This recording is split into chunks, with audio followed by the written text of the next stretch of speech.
And Israeli airstrikes have intensified on Tyre, a historic port city in Lebanon, just hours after Israel urged residents to evacuate the central area. Tens and thousands have fled the city in recent weeks amid ongoing violence. And U.S. Secretary of State Antony Blinken was in the Middle East to advocate for a ceasefire between the Israeli side and the militant group Hamas as well as Hezbollah.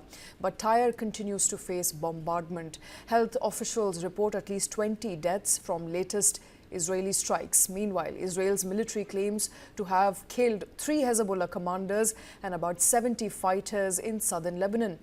Now, Antony Blinken, who is in the Middle East, emphasized on the need for Israel to leverage its military gains, stating that it is crucial to secure the release of hostages and find a resolution to the conflict. His visit marks a significant U.S. diplomatic efforts ahead of the upcoming presidential elections in the U.S. and as violence in Gaza escalates following the assassination of Hamas leader Yahya Sinwar. Israeli airstrikes pound Tyre, a historic Lebanese port city. Israel began to bomb roughly 3 hours after issuing an order online for residents to flee central areas of the UNESCO-listed city. Tens of thousands of people have fled Tyre in recent weeks. US Secretary of State Antony Blinken was in the Middle East on Wednesday to push for a halt in fighting between Israel and militant groups Hamas and Hezbollah. But there was no respite for Tyre, usually a bustling hub for Lebanon's south, with fishermen, tourists and even UN peacekeepers on a break from deployments near the border, spending time there by the sea. And no let-up either for besieged northern Gaza, which Palestinians were fleeing en masse on Wednesday.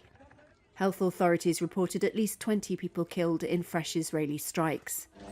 Khulud Abu Nada was among the many displaced with nowhere to go yet again.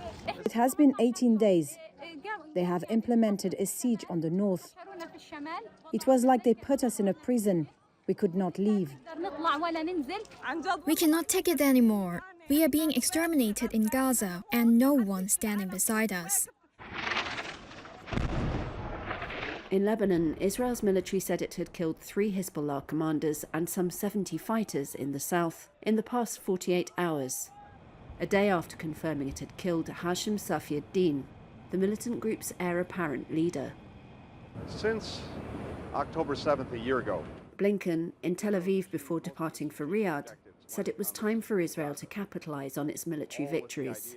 It's the last major US peace push before the November 5th presidential election, which could upend US policy in the region. Now is the time to turn those successes into an enduring strategic success. And there are really 2 things left to do. Get the hostages home and bring the war to an end with an understanding of what will follow. This was Blinken's first Middle East trip since Israel killed Hamas leader Yahya Sinwar, a death Washington hoped could provide an impetus for peace. But Gaza residents say that since Sinwar's death, Israel has only intensified its assault on northern areas.